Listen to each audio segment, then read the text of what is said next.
Hello everyone and welcome to today's presentation on Sugar is the New Fat. My name is Jamie Dresselhaus and I am the Service Director here at NACOA Well. I am presenting information that was provided to us through our in-house nutrition experts at NACOA Well, NACOA Fit, and NACOA Performance. So I'm excited to get to be the one to present that to you today. All right, so today we will be reviewing common relationships with food and what some of the most common challenges and personal barriers are when it comes to eating. We will also discuss the impact of sugar consumption in your body and how it affects your health, how to determine how much sugar is in your food, and we will provide tips on how to reduce your sugar intake. And then lastly, we will share a few simple tips and meal ideas that are tasty and practical to help you adopt a healthier lifestyle throughout your busy routine. The main goal today is that you will find this information valuable and easy to implement into your lifestyles, because ultimately is our goal to provide you with simple solutions to support your journey towards optimum health. All right, so when it comes to food, we all experience challenges. Like in every aspect of your life, a good relationship shouldn't be complicated, but for whatever reason, food relationships are always just that much more complicated, depending on what's going on in your life. So let's take a look at some of the most common relationships people have with food. There's the healthy relationship, and this is when you only eat when you're hungry, you're eating to satisfy a need, and those energy requirements to get you through your performance or just your regular day-to-day. The codependent relationship, this is when you use food as a coping mechanism for stress. The relationship of convenience. We've all been in this relationship, and when you eat fast food because you don't have time to cook, think about how often we've all been there. And then there is the starving for affection relationship. When you are so busy, do you wait until you're actually absolutely starving and crazy, and then you tend to go on a binge and overeat?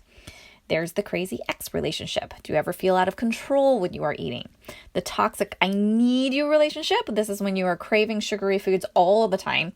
And then there is the no boundaries relationship. Do you finish everything on your plate, even when the portions are huge and you are already full, or maybe you don't even want it, but you just keep eating it?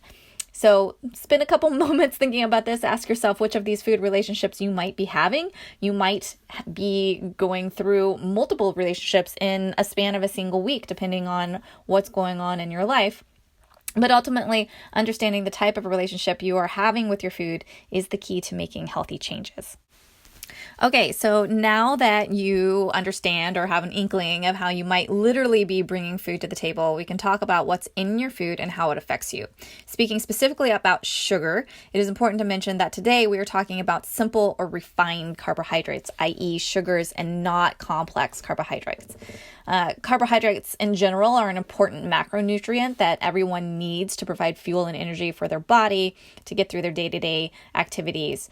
The sugar that we are specifically speaking to today are what we call added sugars, and these sugars do not provide any nutritional value. They are basically empty calories, and when you have too many of this type of sugar, it can start a vicious cycle of cravings, which results in weight gain and other health risks. Right, so you don't want this to be you, okay? Added sugars are found in almost every processed food that we come into contact with. So for those of you that aren't familiar with what processed foods are, what that means, it's anything that comes in a bag, in a box. Most of the time is anything that is pre-prepared for you. So all those baked goods in the grocery store, bakery section, these are all considered processed items, and actually includes things like yogurt, anything that's not just a whole item, such as milk or flour, produce, raw produce, frozen vegetables, that sort of thing. Those are non-processed foods, but anything that has had kind of a hand mixing them or there's flavors added, that's when you know that there's going to be extra sugars in them. What's happening is that because there's so much of these added sugars in almost everything that we eat, the sugar consumption amounts for the American population are way above the daily recommended value. And we're finding that it's actually toxic to our health and can result in some pretty serious health complications and diseases. Those diseases are obesity, diabetes, cardiovascular disease, systematic inflammation, which is the culprit of a lot of other diseases such as IBS, MS, arthritis, the list goes on. Added sugars are contributing to cavities, advanced aging, weakened immune system, fatty liver issues, behavioral issues such as mood swings, and in worst case scenarios, depression and anxiety. So this is really concerning in the face of the fact that sugar is also very addictive. So it makes it even harder for us to eliminate sugar from our diets. We tend to get caught in this vicious cycle of the sugar high, and then our sugar levels drop. We start experiencing cravings to get back up to that sugar high, and so we eat more, and the cycle starts all over again. Sugar in this way is literally a drug. Right, so for the past 50 years, we have been seeing an increase in chronic related illnesses like the ones listed previously due to poor eating habits and poor lifestyle choices such as being sedentary, which is sitting all day. The consumption of processed foods has tripled. Sugar is being used as a filler in almost all packaged foods to increase production and to make it cheap and readily available for the American people in particular, but it is a worldwide problem. This comes at a cost, obviously, to our health, not just for ourselves, but for our loved ones. To share a few statistics, 1 in 7 adults has heart disease. 1 in 3 Americans will have diabetes by the year 2050. 2 out of every 3 adults is either overweight or obese, and 1 out of every 3 children is either overweight or obese. So we've talked a lot about how we're over-consuming sugar. So exactly what are the recommended daily allocations of sugar? According to the World Health Organization and the American Heart Association, the maximum daily sugar intake we should be taking in for women is 25 grams, which is about 6 teaspoons of sugar, and 38 grams, which is about 9 teaspoons for men. 1 teaspoon is equal to 4 grams of sugar. Now, the average daily consumption for the average American is 82 grams or 20.5 teaspoons of sugar. This represents almost 4 times the daily allotment for women and nearly double the maximum daily amount for men. Okay, so most sugary foods are easy to identify, even without reading the labels. It's pretty obvious when we look at them that we know, hey, that bag of cookies is going to have more than my daily recommended amount of sugar in it in just one serving. There are many examples of this, sodas, donuts, cookies, crackers, candy, bagels, but many seemingly healthy foods. And this is where we really get tripped up in America, is because we want to be told what's healthy. And a lot of the times we'll get that bag of food that says, hey, it's low in fat or it's low in carbs. So these seemingly healthy foods are often loaded with sugar, and it's almost like the food industry wants us to get fat. Right, so let's just do a couple quick exercises just to demonstrate how the American food industry can really be very deceptive in the way that they present quote-unquote healthy foods to us, or just kind of gloss over the fact that, so much of what we consume has this much sugar in it. So you'll just take a look at the 5 food items pictured on this slide. And take a couple minutes to put them in order of highest sugar content to lowest sugar content. So 1 being the lowest amount of sugar and 5 being the highest amount of sugar. Take a couple moments here, and then we will show you the answers on this next slide. Right, so here are the answers. Did you guess right? Most of you probably put the Quaker multigrain hot cereal. Most people got that one right. But I imagine some people maybe put Gatorade as number 1. But we've got the Quaker multigrain hot cereal coming in as the lowest amount of sugar with just 1.75 teaspoons of sugar. And then there's the 6-ounce yogurt that comes in at 4.75 teaspoons. And then this one really surprised me, and that's the Gatorade. 20 fluid ounce Gatorade has 34 grams or 8.5 teaspoons of sugar in it. This is supposedly a healthy performance electrolyte type drink. But that 8.5 teaspoons, that's almost the full daily recommended amount for men and over the daily recommended amount for women. And then you've got the 16 fluid ounces of peach tea Snapple. That's got 39 grams of sugar in it, 9.75 teaspoons. And then the big one, which most of you probably got this right, but the reason it's here is just to tell you how much sugar is in it.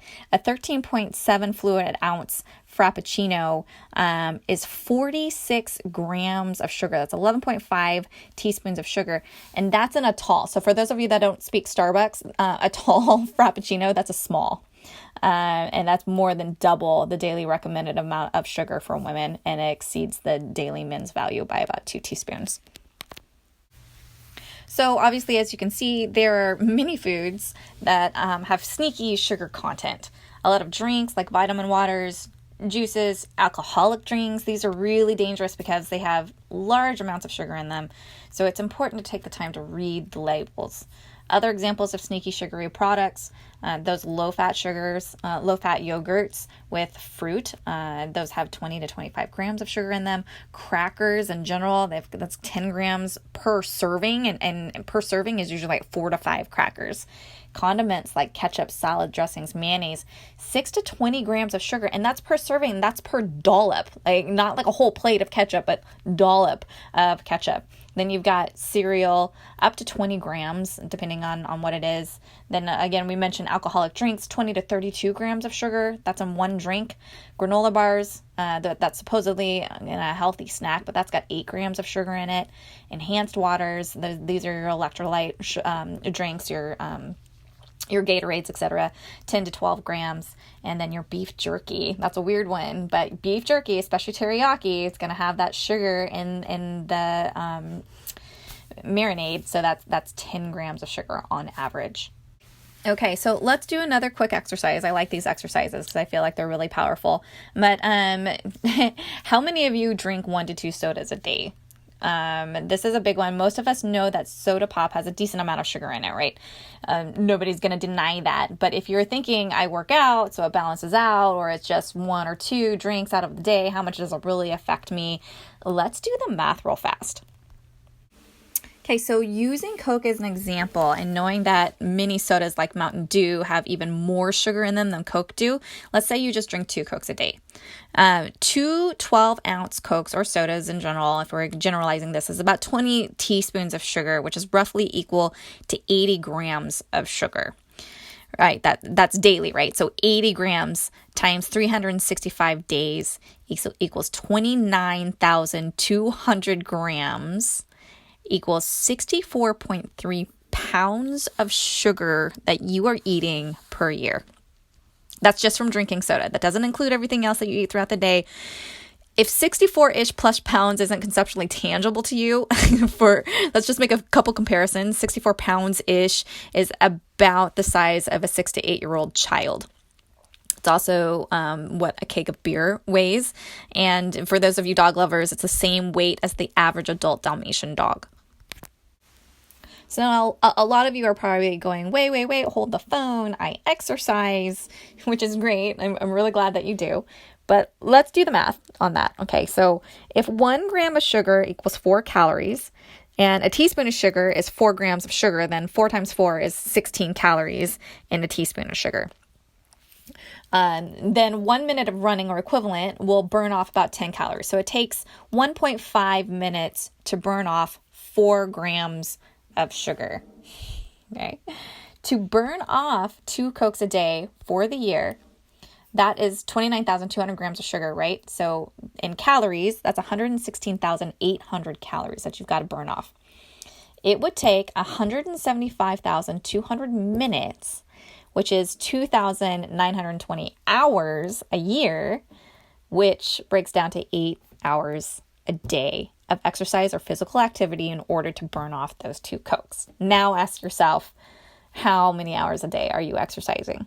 Okay. Now, granted, you're going to burn some of that off just by being alive and moving around and performing in your daily life.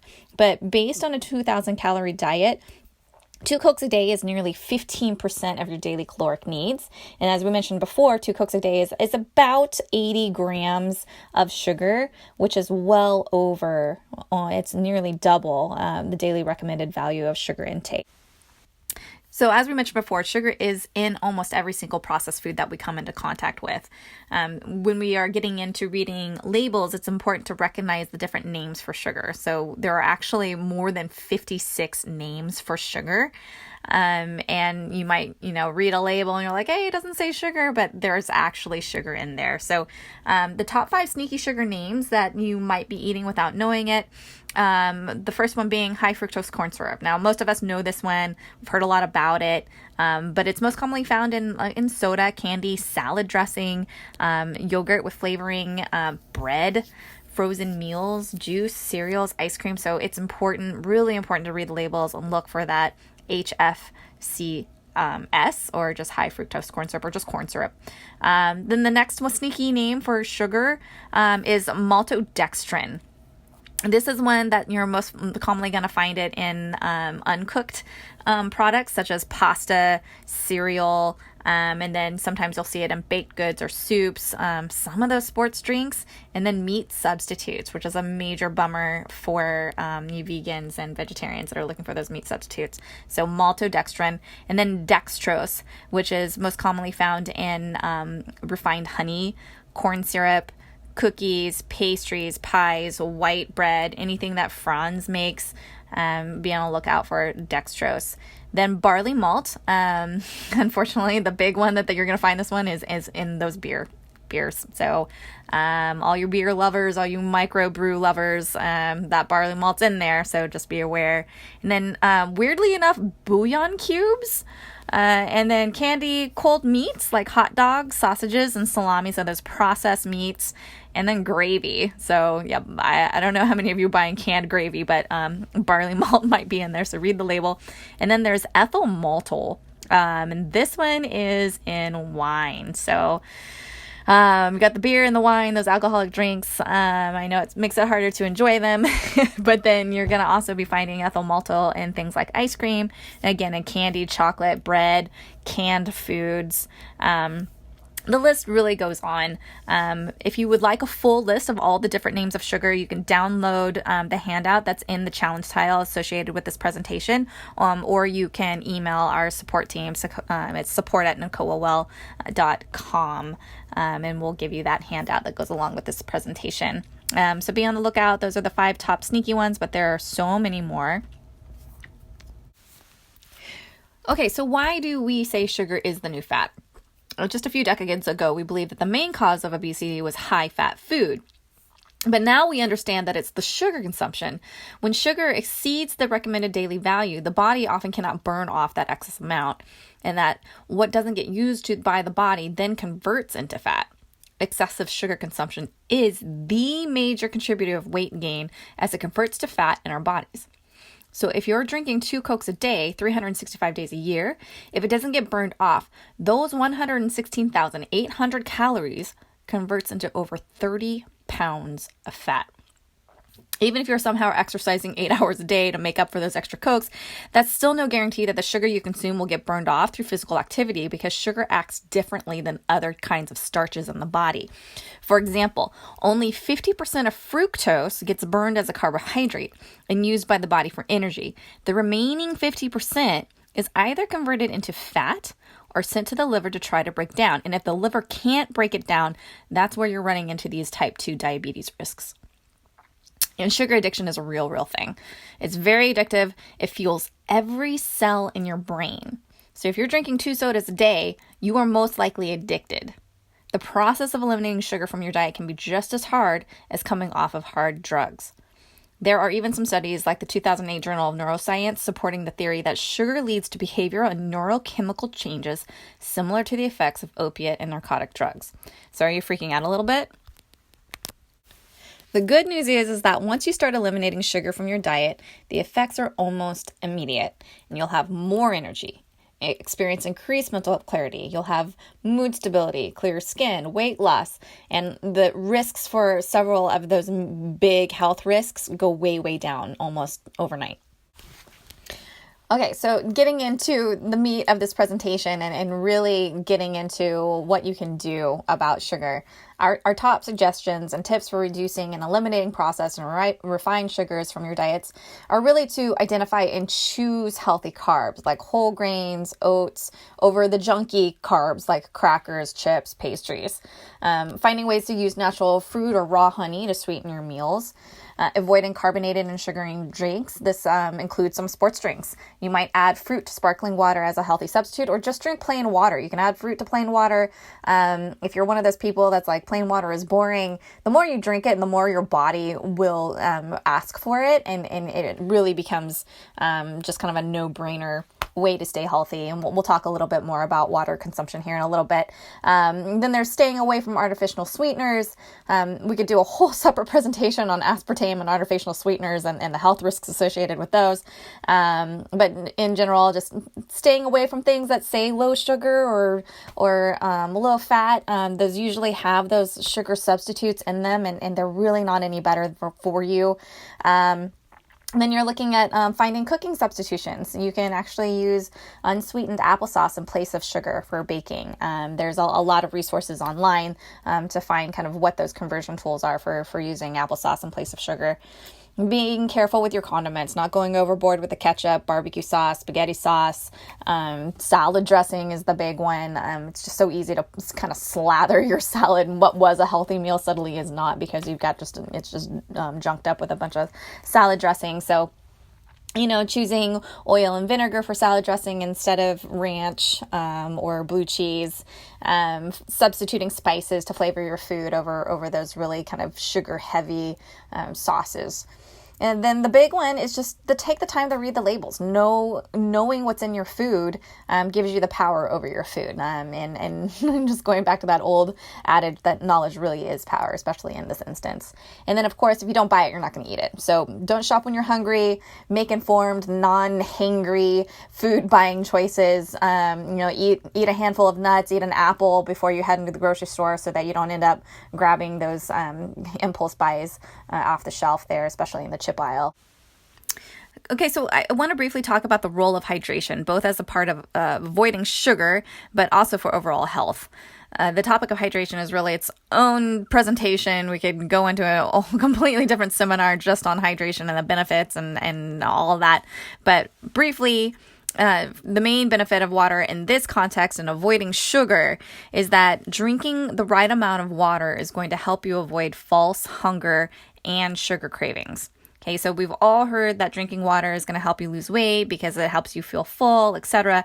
But the reality is that when we are thirsty, the brain will often translate that dehydration signal for hunger. So a lot of the times when you're actually feeling like you're hungry and you're craving chips from the vending machine, you really just need to drink a glass of water. On top of that, water is the key ingredient in fat burn. Proper levels of hydration are going to aid the body's natural metabolic process, and it helps the body to burn calories because the body then isn't trying to hold on to every form of fluid, which includes fat, in the body in order to function. There's a study from the Journal of Clinical Endocrinology and Metabolism showing that test subjects experienced an average of 24% more energy expenditure within 1 hour of drinking water. So drinking water in the right amount is going to help your body flush out toxins. It's going to help your body break down and process sugar. It's going to process fat. Right. So how many of you are going to go out and drink a whole bunch of water after this presentation? Okay, so now on to some practical solutions for making healthy substitutions in common daily food and drinks. Obviously, choosing water instead of soda, regular coffee with a natural sweetener versus your foofy drinks like mochas and frappuccinos.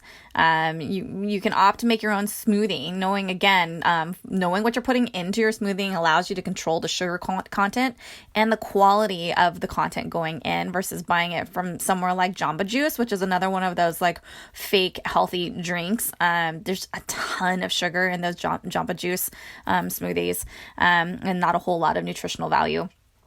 Then you can always substitute out plain Greek yogurt with fresh fruit for, instead of like a flavored Yoplait, which has a lot of extra sugar in it. We mentioned again, olive oil and vinegar instead of those thicker, heavier, creamier salad dressings. And at least ordering, if you're a blue cheese nut and you're like, I gotta have blue cheese dressing on my salad, I can't eat it any other way. Get the dressing on the side so that you can just kind of dip it in rather than having, a completely coated piece of lettuce every time you take a bite.